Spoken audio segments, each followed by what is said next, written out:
Haldir was a Sylvan elf, one of the Nandor of Lothlorien. He had two brothers, Orofin and Rumil. Nothing is known about his early years, but he was in the host of Amdir, the king of Lothlorien, when he led his elves into the war of the Last Alliance. Amdir, as well as many of his lightly armored elves, perished during the Battle of Dagorlat. Afterwards, Haldir participated on 7 years-long siege of Barad-dûr.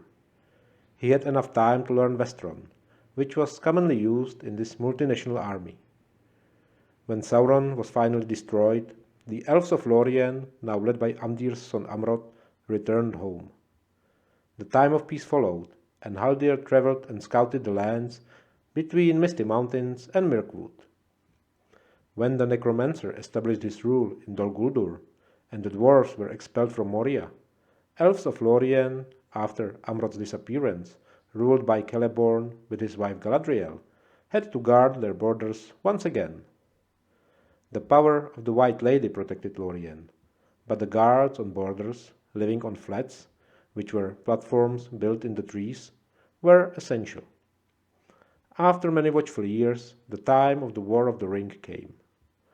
While Haldir did his duty as a march warden on the northern border, the Fellowship of the Ring, escaping from Moria, entered Lorien, near Nimrodel. Haldir's patrol noticed them, and because they recognized Legolas as their distant cousin, and Aragorn as a friend of Lady Galadriel, welcomed them, offering them help and shelter for night on their own flats. During the night, Haldir and his brothers heard orcs following the Fellowship and lured them away.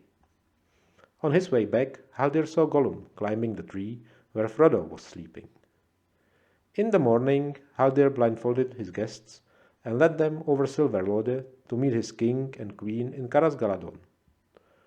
Short after they arrived, Haldir returned to his duty guarding the northern border, but returned to Fellowship some time later, when he guided them to the boats the elves provided for their trip down the Anduin River. After the Fellowship of the Ring left Lorien, Haldir returned to the northern border once again. There he fought the evil forces when orcs of Dol Guldur and Misty Mountains attacked Lorien. The brave Galadrim has beaten off all 3 assaults in the end, although part of the forest was damaged by fire. Whether Haldir was one of the casualties suffered in these battles, or if he survived and followed Celeborn east of Anduin in an assault on Dol Guldur, remains unknown.